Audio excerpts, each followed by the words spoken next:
Good evening everyone. My name is वंश जैन। जैसे कि आप सभी को पता है कि हमारे फ्राइडे को अपना एक वेबिनार ऑर्गेनाइज करते हैं। तो आज का हमारा जो टॉपिक है, import your bank statement and complete reconciliation in minutes. तो आज के जो वेबिनार है इसमें हम जानेंगे कि कैसे आप अपनी जो बैंक स्टेटमेंट है उसको आप इंपोर्ट कर सकते हैं, रिकंसिलेशन कर सकते हैं तो सबसे पहले हम बात करते हैं यहाँ पे बैंक की, इंपोर्ट बैंक स्टेटमेंट। तो देखिए, आज के टाइम में बिजनेसेस में हर दिन बहुत सारे बैंक ट्रांजैक्शंस होते हैं। अगर इन एंट्रीज को मैनुअली अकाउंटिंग सॉफ्टवेयर में एंटर किया जाए तो काफ़ी टाइम लगता है और मिस्टेक्स होने के चांसेस भी बढ़ जाते हैं। बिजी के बैंक स्टेटमेंट इंपोर्ट फीचर की मदद से आप बैंक से डाउनलोड की गई स्टेटमेंट को डायरेक्टली सॉफ्टवेयर में इंपोर्ट कर सकते हैं। इससे डेटा एंट्री तो आपकी फास्ट होगी ही, प्लस जो मैनुअल एरर्स आपके आते हैं और बैंक रिकंसिलेशन भी बहुत आपका आसान हो जाएगा। जो आपके मैनुअल एरर्स आते हैं वे आपके नहीं आएंगे, रिकंसिलेशन आपका इजी जाएगा। तो इस सेशन में हम देखेंगे कि बैंक स्टेटमेंट को इंपोर्ट कैसे करना है, उसके लिए आपको क्या प्री रिक्विसाइट्स और इंपोर्ट के बाद एंट्रीज को वेरीफाई और रिकंसाइल कैसे। इसके अलावा फिर हमारा आता है रिकंसिलेशन का। बाद रिकंसिलेशन अब क्या होता है, तो देखिए, बैंक रिकंसिलेशन का मतलब है कि कंपनी की कैश या फिर बैंक बुक और बैंक स्टेटमेंट को कंपेयर करके देखना कि दोनों का बैलेंस सेम है या नहीं है, और अगर डिफरेंस है तो वो किस चीज का है। यानी कि उस रीजन को आप आइडेंटिफाई करते हैं कि आपकी जो डिफरेंस आ रहा है आपके बिजी की बैंक में और आपके पासबुक में, वो किस चीज का डिफरेंस आ रहा है। उस डिफरेंस को करेक्ट करने का आपका जो पार्ट है उसको हम कहते हैं रिकंसिलेशन। फॉर एग्जाम्पल, अगर आपके बिजी में बैंक बैलेंस दिखा रहा है 50,000 रुपीज, बट स्टेटमेंट में आपका दिखा रहा है 47,000 रुपीज, तो क्या हुआ, ये आपका मिस हो गया ना, आपका 3,000 का डिफरेंस हो गया ना। तो अब 3,000 का डिफरेंस को आपको आइडेंटिफाई करना है कि वो आपका किस वजह से हुआ। कि चेक आपने इशू किया या फिर चेक आपका इशू नहीं हुआ, बैंक चार्जेस तो नहीं कोई लगा दिए जो आप एंटर नहीं कर पाए, या इंटरेस्ट तो नहीं कोई आपका आया बैंक में जो आप एंटर नहीं कर पाए। तो इस तरह की सभी चीजों को मैच करने के लिए क्या करते हैं, रिकंसिलेशन का हम यूज करते हैं। अब आता है कि वाई बैंक रिकंसिलेशन मैटर्स। तो देखिए, आपका एंश्योर्स एक्यूरेट फाइनेंशियल रिकॉर्ड्स, कि आपका जो फाइनेंशियल रिकॉर्ड है वो आपका बिल्कुल एक्यूरेट रहे। Deduct missing and duplicate entries. हो सकता है कि कभी कभी कोई एंट्री आपने मिस कर दी हो, या हो सकता है कि आपने एंट्रीज डुप्लीकेट कर दी हो। तो इन सब चीजों से रेक्टिफाई आपको क्या करता है जब आप रिकंसिलेशन का पार्ट अपना यूज करते हैं। Prevent errors and fraud. जो भी कोई एरर अगर या फिर फ्रॉड आपका अगर कोई आपकी कंपनी में कर रहा है, कि बैंक से रिलेटेड कोई पैसा निकाल लिया या फिर कुछ गलत पेमेंट कर दी, तो वो आप आइडेंटिफाई कर सकते हैं reconciliation. Identify bank charges and interest. आजकल आपने देखा होगा कि बैंक जो होते हैं वो चार्जेस बहुत ज्यादा लगा लेते हैं, मतलब बिना किसी बात के। फॉर एग्जाम्पल कि आपका बैंक बैलेंस कम हुआ, लो बैलेंस हुआ, उसका चार्ज लग गया। या फिर आपने कोई सर्विस ली भी नहीं है, उसका भी उन्होंने चार्ज लगा दिया कि भाई ये हमने उस सर्विस का चार्ज काट दिया। अब इतनी सारी एंट्रीज आती हैं कि आप उसको आइडेंटिफाई कर ही नहीं पाते कि अच्छा कौन सा चार्ज हुआ या नहीं हुआ। तो यहाँ पे हम आपको जब आप रिकंसाइल करते हैं तो हम यहाँ पे पता लगा सकते हैं कि बैंक ने जो चार्ज लिया वो आखिर किस चीज का लिया, ताकि आप उसके फिर कस्टमर केयर पे कॉल करके पूछ लें कि भाई ये चार्ज आपने क्यों लगाया, और आप उसके अगेंस्ट में जो भी आपको मतलब कार्रवाई करनी है वो आप कर सकते।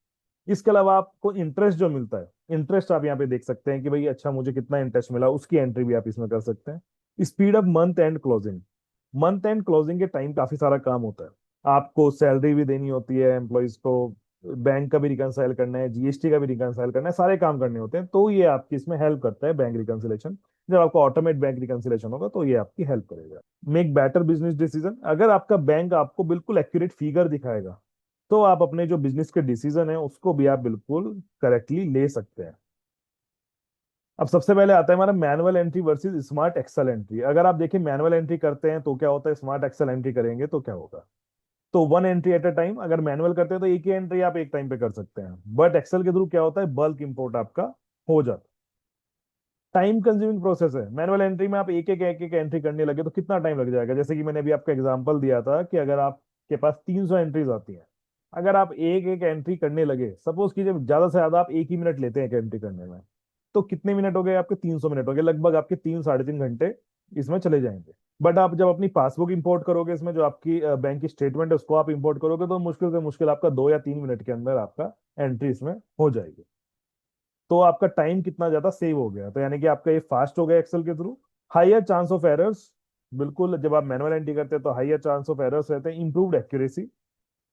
मैनुअल मैचिंग, यहाँ पे ऑटो मैचिंग आपका हो जाता है। Repetitive work, streamline work flow. Repetitive work है क्योंकि एंट्रीज तो देखिए हर दिन आनी है, तो उसको आप क्यों ना अपना एक रूटीन अपना बना लिया कि अच्छा भाई मैं अपनी स्टेटमेंट इस दिन या फिर अपनी वीकली में डालूंगा या फिर अपने हर दिन के मुझे जो वाउचर है वो एंटर करना है, तो सिंपल है, आप अपना हर दिन का अपना जो बैंक की एंट्री है उसको आप एंटर कर सकते हैं।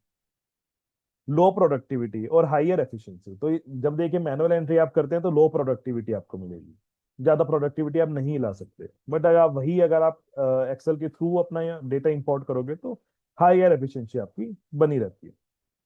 चलिए अब सबसे पहले अपने एक केस पे चलते हैं। एक केस है कि 100 of payments and receipt entries. अब इसमें होता क्या है कि मैनुअल एंट्री वेस्ट टाइम। अगर मैनुअल एंट्री करते हो तो उससे क्या होता है, टाइम आपका वेस्ट होता है। एरर्स आर अनअवॉइडेबल, जो आपके एरर्स होते हैं वो भी आप उसको अवॉइड नहीं कर सकते। और एडिशनल स्टाफ कॉस्ट, जब मैंने आपको बताया कि डेली अगर इतनी एंट्रीज होती हैं तो आप एक बंदे को अपना रखेंगे कि भाई वो आपके एंट्रीज वगैरह करे, और उसको आप क्या करेंगे, उसको आप सैलरी भी पे करेंगे, तो आपको उन सब चीजों की नीड ही नहीं है, क्योंकि आपको हमने क्या सॉल्यूशन दिया है यहाँ पे, इंपोर्ट बैंक स्टेटमेंट का हमने आपको सॉल्यूशन यहाँ पे प्रोवाइड किया है। तो करते कैसे हैं इसको, आइए इसको प्रैक्टिकली देखते हैं। तो सबसे पहले मैंने बिजी मैजिक मैंने अपना ओपन कर लिया। इसके बाद आपको यहाँ पर सबसे पहले जाना है सेटिंग्स में। सेटिंग्स में जाने के बाद आपको जाना है फीचर्स एंड ऑप्शन में। फिर आपको जाना है अकाउंट्स में। अकाउंट्स में जाने के बाद आपको देखिए ये जो बैंक रिकंसिलेशन का ऑप्शन है इसको आपको इनेबल करना है। बैंक इंस्ट्रूमेंट डिटेल इसको आपको इनेबल करना है। और अगर पोस्ट डेटेड चेक वगैरह आपके रहते हैं पेमेंट या रिसिप्ट पे तो आप उसको भी इनेबल कर सकते हैं। इनेबल करने के बाद आपको क्या करना है, यहाँ पे सेव पे इसको क्लिक करना है। अब उसके बाद अपना जो पार्ट आता है वो आता है अपना पेमेंट एंड बैंकिंग। जब आप यहाँ पे जाते हैं मेन्यू में तो यहीं आपको देखिए ऑप्शन मिल जाता है पेमेंट्स एंड बैंकिंग का। इस पर आपको क्लिक करना है। क्लिक करने के बाद यहाँ पे हमने एक ऑप्शन दिया आपको स्मार्ट बैंक रिकंसिलेशन, इस पर आपको क्लिक करना है। यहाँ पे आपको ऑप्शन मिल जाता है इंपोर्ट एंड सेटअप का, इस पर आपको क्लिक करना है। और यहाँ पे देखिए ऑप्शन आ गया इंपोर्ट बैंक स्टेटमेंट का। जब आप इस पे क्लिक करेंगे तो यहाँ पे आपसे पूछेगा कि आपका जो बैंक है वो कौन से वाला बैंक है आपका। अभी जैसे मेरे पास अभी जो स्टेटमेंट है वो एसबीआई बैंक है, तो मैं यहाँ पे एसबीआई बैंक सेलेक्ट कर लेता हूँ। और जो मेरा ये अकाउंट पूछ रहा है कि आपका जो बैंक अकाउंट है उसमें आपको कौन से में इफेक्ट लाना है, तो एसबीआई का मैंने फॉर्मेट लिया, तो एसबीआई का अकाउंट मैंने बना रखा है, तो मैं इसी में इसमें इफेक्ट लेकर आऊंगा। अब यहाँ पे आती है सीरीज की बारी। हो सकता है कि आपने बैंकों की भी अलग अलग सीरीज बना रखी हो, कि भाई ये वाले इस बैंक की सीरीज है, ये पेमेंट की एंट्री इस वाली सीरीज में होगी इस बैंक की। तो आप अलग अलग सीरीज यहाँ पे अपने अकॉर्डिंग सेलेक्ट कर सकते हैं, बट अभी फिलहाल मैं यहाँ पे आपको मेन सीरीज ही सेलेक्ट करके एंट्री करके दिखाता हूँ। उसके बाद हमारा एक ऑप्शन आता है डिफॉल्ट अकाउंट का। डिफॉल्ट अकाउंट यानी कि आपने अगर एक ही अकाउंट के अंदर सारी एंट्रीज अभी पोस्ट करना चाहते हैं तो आप इसको यूज कर सकते हैं। इसके बारे में भी हम बाद में डिस्कस करेंगे। सबसे पहले मैं आपको एक एंट्री यहाँ पे अपना स्टेटमेंट जो है आपको इंपोर्ट करके दिखाता हूँ। अब देखिए यहाँ पे एक्सेल आ गया। यहाँ पे एक्सेल से अपना कर सकते हैं स्टार्टिंग रो एंडिंग रो आपके आगे। स्टार्टिंग रो यानी कि एंट्री कहाँ से स्टार्ट है आपकी, और एंडिंग रो कहाँ तक की एंट्री आप इसके अंदर इंपोर्ट करना चाहते हैं। शीट नंबर कौन सा है, पाथ कौन सा है। तो सबसे पहले आपको मैं एक बार स्टेटमेंट दिखाता हूँ। तो ये देखिए एसबीआई की स्टेटमेंट है। तो अब यहाँ पे देखिए मेरा जो स्टार्टिंग मुझे पता चल रही है वो मुझे पता चल रहा है कि मेरा 22 वाली जो रो नंबर है वहां से मेरी जो एंट्रीज है वो स्टार्ट हुई। तो मैं क्या करूंगा, इसमें जाऊंगा और यहाँ पे क्या लिखूंगा, स्टार्टिंग रो 22। एंडिंग रो, अगर आपको कोई एंडिंग रो चाहिए कि भाई नहीं मुझे तो बस स्टार्टिंग की 3 एंट्री ही इसके अंदर अभी इंपोर्ट करनी है, बाकी की इंपोर्ट नहीं करनी। हो सकता है कि आपने कुछ अपनी डेट वाइज आप इंपोर्ट करना चाहते हो, नहीं भाई इस बार पहले मैं 1 तारीख की करूंगा फिर मैं 3 तारीख की करूंगा, इस तरीके से अगर आप करना चाहते हैं तो वो भी आप कर सकते हैं। तो जैसे मैं अभी आपकी 3 एंट्री ही स्टार्टिंग में लेके चलता हूँ, तो 22 से लेके क्या करते हैं 24। अदरवाइज अगर आपको सारी की सारी करनी है तो आप यहाँ पे एंड रो जीरो रखिए। जीरो रखने में क्या होगा, जितनी भी एंट्रीज होंगी उसमें एंड रो तक वो सारी की सारी आपकी इंपोर्ट कर देगा। अब उसके बाद यहाँ पे बारी आती है शीट नंबर। Sheet number 1 2 3। अब ये क्या डिपेंड करता है यहाँ पे, अगर आपके पास मल्टीपल शीट्स हैं यहाँ पे, अगर जैसे मैं यहाँ पे एक और क्रिएट करता हूँ शीट नंबर 2, तो यहाँ पे आपको फिर बताना पड़ेगा अगर शीट नंबर 2 में आपकी एंट्री है तो वहां पे शीट नंबर 2 आपको लिखना पड़ेगा, तभी आपकी एंट्री करेक्ट होगी, वरना वो शीट नंबर 1 की कर देगा। ठीक है ना। तो शीट का आपका ये इफेक्ट होता है कि आपको शीट नंबर क्या लेना है, 1 या 2। उसके बाद आपको पास सेलेक्ट करना है, तो पास सेलेक्ट करने के लिए इस पे क्लिक करेंगे और ये आप अपना पास सेलेक्ट करेंगे। जैसे मेरा डेस्कटॉप बैंक स्टेटमेंट में है तो मैं यहाँ पे एसबीआई बैंक अपना सेलेक्ट करता हूँ, इसको ओपन करता हूँ और ये लोड डेटा पे क्लिक करता हूँ। तो देखिए लोड डेटा पे क्लिक करते ही जो जितनी भी एंट्रीज थी वो सब की सब ऑटोमेटिकली मेरी आ गई। अब यहाँ पे क्या करना होता है, आपको अपना अकाउंट सेलेक्ट करना पड़ता है कि आपका अकाउंट क्या है। तो जैसे अभी मैंने पहले से सेलेक्ट किया हुआ था, तो यहाँ पे आपका क्या आएगा, यहाँ पे आपको बताना होगा कि ये अकाउंट आपका किसका है। तो जैसे यूपीआई का है तो मुझे पता है कि यूपीआई का मेरा कोई ऐसा किसका मुझे लेजर वगैरह कुछ मेंटेन नहीं करना है जिसको मैंने पेमेंट किया, तो इसको मैंने अकाउंट बना दिया यहाँ पे यूपीआई एक्सपेंसेस का, कि मेरे जो डेबिट अमाउंट है वो सारा का सारा इसमें जाता रहे। अब ये आपका आता है ये वाली एंट्री कि भाई ये मुझे पैसे रिसीव हुए हैं, क्रेडिट हुए हैं। तो यहाँ मैंने अपना अकाउंट बता दिया किसमें हुए हैं, इसमें मुझे रमेश ऑटो वर्क में हुए हैं। उसके बाद यहाँ पे मैंने फिर से अपना अकाउंट बता दिया कि किसमें हुआ है, यूपीआई में हुआ है। तो यहाँ पे आपको मैपिंग करनी होती है, मैप अकाउंट आपको करना होता है।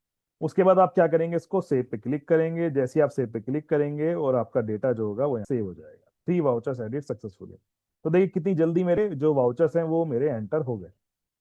अगर आप 1 बाय 1 करते हैं तो आपको कितना टाइम लग जाता है इसमें, मुश्किल से 5-6 मिनट 10 मिनट तो आपको लगते ही लगते हैं। तो ये तो मेरी 3 एंट्रीज मैंने दिखाई, आपके पास तो बहुत सारी एंट्रीज होती होंगी। अब आपको क्या करना है मैं आपको इसमें दिखा दूं, पेमेंट एंड बैंकिंग पे जाके एक बार देख लेते हैं अपना। तो देखिए मेरा यहाँ पे ये एंट्री आ गई। पेमेंट आउट में मैं देखता हूँ तो ये मेरी यहाँ पे ये वाली एंट्री आ गई। रिकंसिलेशन में आपको जाना है तो आप स्मार्ट बैंक रिकंसिलेशन में आप जाएंगे, यहाँ पे बैंक रिकंसिलेशन का ऑप्शन आता है, बैंक एंट्रीज आपको दिख जाएगी। उसके बाद आप यहाँ पे इसको अपना अगर रिकंसाइल करना है तो उसके लिए भी आपके पास ऑप्शन है, उसको भी एक बार हम आगे देखेंगे। तो सबसे पहले इंपोर्ट का जो पार्ट है अपना कवर करते हैं। ठीक है ना। अब यहाँ पे हमने ये वाली एंट्रीज इंपोर्ट कर ली, बट अब मैं आपको एक चीज और इंपोर्ट करके दिखाता हूँ। फिर से अपना एसबीआई बैंक के लेते हैं अभी। अभी हम बात करते हैं डिफॉल्ट अकाउंट की। तो डिफॉल्ट अकाउंट आपका किस तरीके से काम करता है, तो यहाँ तो देखिए मैं अकाउंट बताना पड़ा, अच्छा ये एंट्री किस अकाउंट में पोस्ट होगी, ये वाली एंट्री किस अकाउंट में पोस्ट होगी, ऐसे आपको बताना पड़ा। पर हो सकता है कि जैसे सीए अकाउंटेंट में जब कभी कभी जल्दी रहता है कि अच्छा भाई मैं अपनी जो एंट्रीज है वो अपनी मैच करूं, रिकंसाइल करूं, तो अपना एक एक अकाउंट अपने बना दिया, सस्पेंस का एक अकाउंट बना दिया कि बाद में हम उसको फिर सही करते रहे। तो यहाँ पर आप क्या करेंगे कि मैंने जैसे एक सस्पेंस अकाउंट के नाम से बना रखा है, तो मैं एक बार वही अकाउंट पिक कर लेता हूँ। उसके बाद आपको क्या करना है, अगर आपको देखिए बिल बाय बिल रेफरेंसेस आपका यहाँ पे एक ऑप्शन हमने दिया हुआ है, अगर आपको बिल बाय बिल एडजस्टमेंट होती है जैसे आपकी, अगर आपको वो पार्ट इसमें करना है तो वो भी आप कर सकते हैं। तो अब मैं इसको यहाँ पे सस्पेंस अकाउंट लेके चलता हूँ और इसको एंटर करता हूँ। अभी मैंने कितनी एंट्रीज की थी आपके सामने, 24 तक की मैंने एंट्रीज पास की थी। तो मैं क्या करता हूँ 25 ले लेता हूँ और इसको देखिए 0 रहने देता हूँ। और जब यहाँ पे लोड डेटा करूंगा तो ऑटोमेटिकली देखिए सस्पेंस अकाउंट यहाँ पे लिखा हुआ आ गया, ये सारी की सारी मेरी सस्पेंस अकाउंट में चली गई मेरी एंट्री। मुझे क्या करना है, सेव पे क्लिक करना है और ये मेरी ये जितनी भी एंट्रीज हैं वो सारी की सारी मेरी सेव हो जाए। देखना चाहते हैं तो आप यहाँ पे देखिए देख सकते हैं इसमें जो आपकी सेव हुई है एंट्रीज। तो यहाँ पे देखिए सस्पेंस अकाउंट आपका आ गया। इस तरीके से आपकी जो एंट्रीज हैं वो आपकी सेव हो जाती है। ठीक है ना। तो आपने देखिए यहाँ पे अपना कितना ज्यादा टाइम अपना बचा लिया। यहाँ पे तो चलिए 1-2 एंट्रीज थी मेरे पास, बट आपके पास बहुत सारी एंट्रीज होती होंगी, तो उन सभी को आप इसमें बिजी में कितनी इजीली अपना इंपोर्ट कर सकते हैं। अब अपने दूसरे सिनेरियो पर आते हैं कि मेरे पास मल्टीपल बैंक अकाउंट्स हैं, 4 बैंक अकाउंट्स हैं, 300 प्लस डेली ट्रांजेक्शन, 300-400 मेरी एंट्रीज आती हैं daily, manual entry takes times. तो इसमें आपको क्या सोल्यूशन मिलता है बिजी के अंदर, तो देखिए pre defined formats for multiple banks. हमने यहाँ पे देखिए प्री डिफाइंड फॉर्मेट भी दे रखे हैं आपके मल्टीपल बैंक्स के अकॉर्डिंग, हमने यहाँ पे फॉर्मेट दिए हुए हैं। क्रिएट और कस्टमाइज फॉर्मेट्स एज नीडेड। आप अपने अकॉर्डिंग क्रिएट भी कर सकते हैं और अपने जो फॉर्मेट हमने दिए हुए हैं उसको कस्टमाइज भी कर सकते हैं। Import statement and reconcile in minutes. Import कीजिए स्टेटमेंट को, रिकंसाइल कीजिए विद इन अ मिनट। तो अब यहाँ पे इसका कैसे ऑप्शन मिलता है वो एक बार आपको दिखाता हूँ।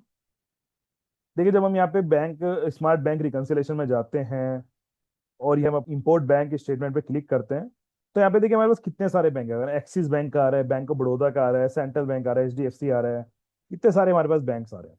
तो इसको अगर आपको अपने अकॉर्डिंग कुछ कन्फिगर भी करना है तो आप यहाँ पे देखिए जाइए, फॉर एग्जाम्पल मैं एचडीएफसी लेता हूँ, कन्फिगर पे क्लिक कीजिए, यहाँ से आप कन्फिगर भी कर सकते हैं। हो सकता है कि आपका बैंक अकाउंट इसमें ना हो, क्योंकि बहुत सारे बैंक्स हैं, कोई लोकल आपका रीजनल बैंक है उसका हमने यहाँ पे फॉर्मेट नहीं दिया हुआ है। तो बहुत ही सिंपल है, आप यहाँ पे ऐड पे क्लिक कीजिए और यहाँ पे अपना जो फॉर्मेट है उसको आप ऐड कर सकते हैं। फॉर्मेट ऐड करने के बाद आप इसी तरीके से जो वाउचर डेट कौन से कॉलम में आपको वो बतानी है, इंस्ट्रूमेंट डिटेल कौन से कॉलम में आपको वो बताना है, और शॉर्ट नरेशन किसमें, यहाँ पे आपको 5-6 कॉलम बस नहीं बताने हैं और आपका ऑटोमेटिकली जो देखिए वो आपका जो कॉन्फ़िगरेशन है वो आपकी यहाँ पे हो जाएगी। फिर आपका वो वन टाइम कॉन्फ़िगरेशन है, आगे आप जब भी इंपोर्ट करेंगे वही आपका सेव रहेगा।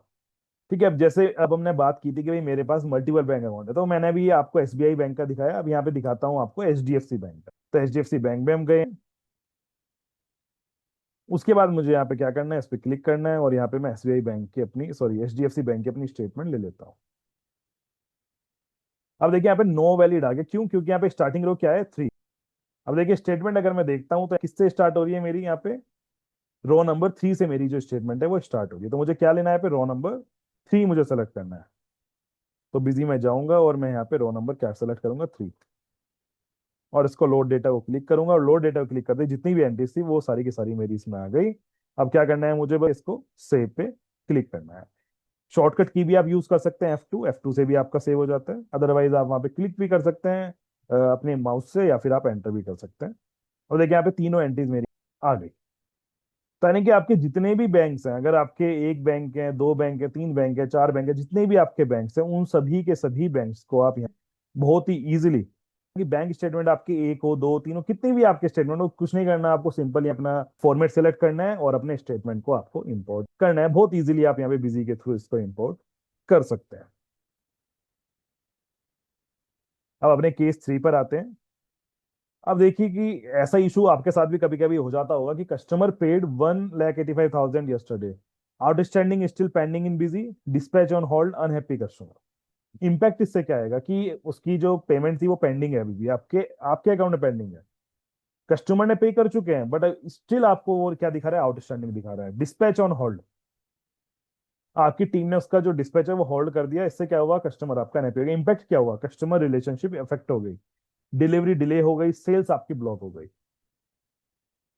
तो अब आपको इसको सही करना है, इसको मैच करना है, इसको चेक करना है, तो आप किस तरीके से यहाँ पे कर सकते हैं उसको एक बार देखते हैं। मैं बिजी अपना ओपन कर लेता हूँ। तो सबसे पहले मैं यहाँ पे ना स्टेटमेंट चेक करता हूँ कि मुझे लेजर एक बार चेक करता हूँ पार्टी का, कि लेजर क्या है।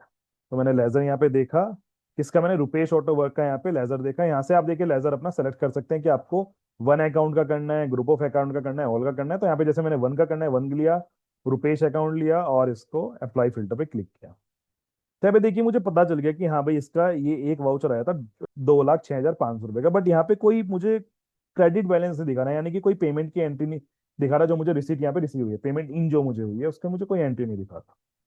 तो अब उसने मुझे अपना इंस्ट्रूमेंट नंबर शेयर किया, जो आपका जो भी उसने एनईएफटी या चेक के थ्रू मुझे पेमेंट किया होगा, उसको उसने मुझे भेजा कि भाई ये देखिए मैंने एंट्री आपके उसमें करेक्ट की है।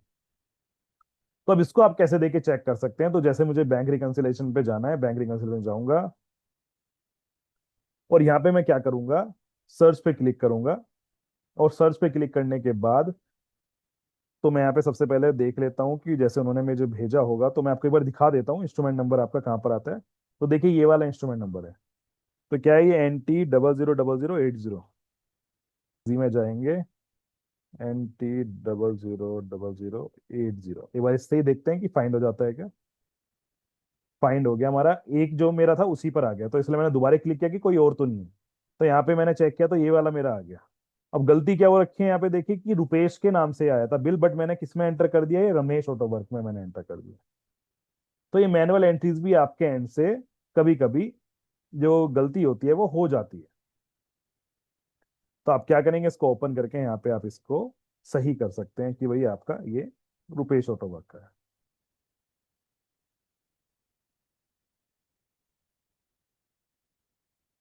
अब देखिए अगर मेरे पास इंस्ट्रूमेंट नंबर ना होता या फिर बैंक रिकंसिलेशन का ऑप्शन ना होता, तो मैं इसको देख ही नहीं पाता, या फिर ये तो मैंने आपको चलिए बताया, बट अगर आप रिकंसिलेशन करते हैं तो उस टाइम पे आप देख सकते हैं कि ये वाली एंट्री तो रुपेश के उसमें आई नहीं थी, सॉरी रमेश के उसमें आई नहीं थी, ये तो रुपेश के में आई थी। तो यहाँ पे आप इजीली उसको आइडेंटिफाई करके फिर यहाँ पे क्लियर डेट आप यहाँ पे कर सकते हैं। तो देखिए कितनी इजीली हमने यहाँ पे ये वाला काम किया कि अगर कोई ऐसे प्रॉब्लम आती है तो इंस्ट्रूमेंट नंबर से भी आप यहाँ पे सर्च कर सकते हैं, बहुत ही इजीली यहाँ पे आपको ऑप्शन दे रखा है हमने। बिजी मैजिक में आप जब भी जाएंगे तो यहाँ पे देखिए फिल्टर पे जरूर जाया कीजिए, फिल्टर पे आपको काफी सारे ऑप्शन मिल जाते हैं। जैसे कि शॉर्ट नरेशन का, इंस्ट्रूमेंट डिटेल आपकी तभी आएगी जब आप यहाँ पे डिस्प्ले पे क्लिक करेंगे, अदरवाइज नहीं आएगी। तो इसको आपको जरूर क्लिक करना है, तभी आप यहाँ पे अपनी जो नरेशन है या इंस्ट्रूमेंट डिटेल है उसको आप व्यू कर सकेंगे। अब अपने दूसरे केस पर आते हैं। अब आपने देखा होगा कि मंथ एंड प्रेशर रहता है, जीएसटी रिटर्न का, वेंडर की पेमेंट करनी है, सैलरी की प्रोसेसिंग करनी है। अब उसके बीच में बैंक रिकंसिलेशन भी अपना करना है कि बैंक अपना बिल्कुल करेक्ट रहे, उसमें कोई प्रॉब्लम ना हो। तो देखिए क्या होता है कि आप जब इंपोर्ट करते हैं स्टेटमेंट को, तो उसमें भी आप अपना रिकंसाइल का जो काम है उसको आप बिजी के थ्रू कर सकते हैं। यहाँ पे जाना है रिकंसिलेशन पे। रिकंसिलेशन पे जाने के बाद आपकी एंट्रीज ओपन हो जाएंगी, कौन सा आपका अकाउंट ओपन करना है। सबसे पहले तो आपको बैंक अकाउंट जो सेलेक्ट करना है वो यहाँ से करना है, कि आपको कौन से वाला, एसबीआई की देखनी है या फिर आपको एचडीएफसी की देखनी है। ऑल एंट्रीज आपको देखनी है तो आप ऑल एंट्रीज पे क्लिक कीजिए, तो यहाँ दिखा देगा। अब यहाँ पे आप इसको क्लियर कर सकते हैं कि भाई ये वाली एंट्री बिल्कुल सही है, तो देखिए नीचे आपका ऑप्शन भी आ रहा है F4 का। यहाँ पे आप F4 की डेट प्रेस करेंगे और यहाँ पे क्लियर डेट लिख देंगे कि आपको क्लियर आपने कब किया। जैसे आपने आज क्लियर किया, तो मैं यहाँ पे जैसे आज की डेट लिख देता हूँ, तो ये मेरा यहाँ पे क्लियर हो गया। ठीक है, क्लियर डेट यहाँ पे लिखी है आगे। अब आप यहाँ जाएंगे फिर से, तो यहाँ पे देख भी सकते हैं ऑल एंट्रीज करेंगे आप, यहाँ पे अनक्लियर एंट्री देख सकते हैं, तो यहाँ पे दिखा देगा अनक्लियर एंट्रीज। और क्लियर एंट्री अगर आपको देखनी है तो मैं एक मिनट रुक के यहाँ पे दिखाता हूँ आपको। अभी अनक्लियर एंट्रीज दिखाता हूँ, तो यहाँ पे देखिए दो शो हो रही है मुझे अनक्लियर में, और यहाँ पे क्लियर एंट्रीज में दिखाता हूँ तो मुझे शो हो गई कि ये वाली जो एंट्री है वो मैं क्लियर कर चुका हूँ। तो अनक्लियर्ड क्लियर एंट्रीज भी आप यहाँ पे इजीली आइडेंटिफाई कर सकते हैं, क्योंकि हो सकता है कभी कभी बहुत सारी एंट्रीज हो आप एक साथ ना कर पाए, तो आपको ऑप्शन मिल जाता है कि आप क्लियर और अनक्लियर एंट्रीज में भी अपना बाइफरकेशन आप कर सकते हैं। इसके अलावा आपको एसबीआई बैंक की देखनी है तो यहाँ पे एसबीआई बैंक का सेलेक्ट कीजिए। यहाँ पे अनक्लियर एंट्री देखनी है, अनक्लियर ये देखिए आप उसको क्लिक कीजिए, तो आप देख सकते हैं। अब invoice search made difficult, no invoice number, only party name in bank statement, manual invoice search. अब देखिए मैनुअल अगर आप इनवॉइस को सर्च करने लगे तो कितना आपको टाइम वेस्ट हो जाएगा, कि आपकी 1 मिनट का जो काम है उसमें आप 10 मिनट लगा देंगे। तो बिजी के अंदर अभी मैंने जो आपको ऑप्शन देखा है क्विक सर्च का, जब आप यहाँ पे कोई भी स्टेटमेंट में रिसिप्ट में आपको जाना है तो रिसिप्ट आप ओपन कीजिए। रिसिप्ट की आप यहाँ पे देखना चाहते हैं कि आपको वो देखिए वाउचर नंबर अगर मैं यहाँ पे सर्च करना चाहूंगा तो वाउचर नंबर से मेरा यहाँ पे सर्च हो जाएगा कि मैंने 1 वाउचर नंबर लिखा, तो यहाँ पे वाउचर नंबर मेरा आ गया। मैं यहाँ पे 2 लिखूंगा तो मेरा 2 वाला वाउचर नंबर आएगा। कि आपको रिसिप्ट क्विक सर्च करना है तो क्विक सर्च का ऑप्शन हमने यहाँ पे आपको दिया है।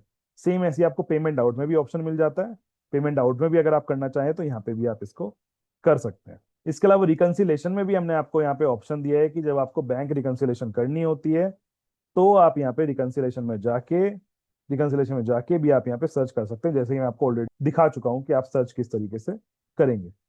ये तो सिर्फ मैंने इंस्ट्रूमेंट नंबर से दिखाया। इंस्ट्रूमेंट नंबर की जगह अगर आपको पार्टी नेम लिखना है तो पार्टी नेम से भी आप यहाँ पे देखिए सर्च कर सकते हैं। जैसे कि रुपेश का देखना है तो यहाँ पे रुपेश सर्च कीजिए, तो रुपेश का यहाँ पे दिखा देगा। या फिर आपको अपना सस्पेंस अकाउंट का सर्च करना है, कोई और भी अकाउंट है, जैसे मैं यहाँ पे सस्पेंस दिखाता हूँ तो सस्पेंस अकाउंट के आपको दिखा देगा कि सस्पेंस अकाउंट के आपके इतने सारे हैं, ये सारे के सारे आपको दिखा देगा लाइन वाइज। तो क्विक सर्च का आपको ऑप्शन मिल जाता है, पेमेंट इनमें भी मिल जाता है, पेमेंट आउट में भी आपको मिल जाता है, और आपको बैंक रिकंसिलेशन के टाइम पे भी ये ऑप्शन जो है आपको मिल जाता है। Smarter imports faster reconciliation. अब देखिए इंपोर्ट अगर आप करते हैं तो और फास्ट रिकंसिलेशन आपका क्या बिजनेस में आपकी हेल्प करता है, तो save up to 80% of reconciliation का आपका जो टाइम है रिकंसिलेशन का टाइम वो आपका सेव कर देता है। इंप्रूव एक्यूरेसी, जो एक्यूरेसी है वो आपकी इंप्रूव हो जाती है कि आपकी जो आप डेटा है वो आपका एक्यूरेट फीड हुआ या नहीं हुआ। अमाउंट वगैरह में तो कभी कोई डिफरेंस नहीं आ गया, तो ये अमाउंट में कभी नहीं आएगा, जो स्टेटमेंट में वही आपका अमाउंट यहाँ पे फीड होगा। फास्टर आपका मंथ एंड क्लोजिंग, अगर मंथ एंड क्लोजिंग है तो वो भी आपकी फास्ट हो जाएगी। जब आप इंपोर्ट करेंगे तो इंपोर्ट करने के टाइम पे आप उसको इजीली देखिए, अपनी जो रिकंसिलेशन है या फिर अपनी जो एंट्रीज है उसको आप बहुत ही फास्ट अपना कर सकते हैं बिजी के अपने काम को। रिड्यूस मैनुअल वर्क, आप जो मैनुअली एंट्री करते हैं या मैनुअली आप करना चाहते हैं उसको आपको रिड्यूस करेगा आपके मैनुअल वर्क को। बेटर फाइनेंशियल कंट्रोल, आपको यहाँ पे फाइनेंशियल पोजीशन आपकी जो होगी वो बिल्कुल एक्यूरेट बताएगा। जो रिपोर्ट्स आपकी बनेंगी अगर आप सही तरीके से इंपोर्ट करेंगे, सही रिकंसाइल करेंगे, तो जो आपकी रिपोर्ट बनेगी वो आपकी बिल्कुल एक्यूरेट रिपोर्ट यहाँ पे बनेगी। ऑडिट रेडी रिकॉर्ड आपको मिल जाएंगे यहाँ पे। लोअर ऑपरेशनल कॉस्ट, यहाँ पे आपकी जो कॉस्ट है देखिए वो आपकी लो हो जाती है ऑपरेशनल कॉस्ट, जब आप यहाँ पे खुद इंपोर्ट करते हैं बैंक स्टेटमेंट को, आप किसी के थ्रू इंपोर्ट नहीं करवा रहे, आप खुद इंपोर्ट कर रहे हैं, तो क्या होगा यहाँ पे लोअर ऑपरेशनल कॉस्ट आपकी हो जाएगी। Okay, so thank you everyone for joining this session. इसके अलावा आपको देखिए कभी भी कोई भी हेल्प की नीड हो तो आप हमारे 24x7 हेल्प डेस्क नंबर पे कॉल कर सकते हैं, 828282 5 टाइम्स। इसके अलावा आप ईमेल भी कर सकते हैं support@busy.in पर। प्लस हमने एक हेल्पलाइन नंबर अभी और चालू किया है व्हाट्सएप का, तो व्हाट्सएप पे भी आप 82828282 5 टाइम्स आप एंटर करेंगे, व्हाट्सएप पे आप मैसेज लिखेंगे, मैसेज में आप अपना जो भी क्वेरी आप वो यहाँ पे पूछेंगे तो आपको उसका सॉल्यूशन मिल जाएगा। और सबसे अच्छी बात यह है कि आपको रीजनल लैंग्वेज में भी सपोर्ट प्रोवाइड करता है व्हाट्सएप। तो यानी कि अगर आपकी जो रीजनल लैंग्वेज है, फॉर एग्जांपल अगर आप तमिल बोलते हैं, तेलुगु बोलते हैं, कन्नड़ा बोलते हैं, मलयालम बोलते हैं, हिंदी बोलते हैं, इंग्लिश बोलते हैं, तो इन सभी में आपको ये सपोर्ट आपका अवेलेबल है। आप वॉइस भी अपनी यहाँ पे रिकॉर्ड करके इसको शेयर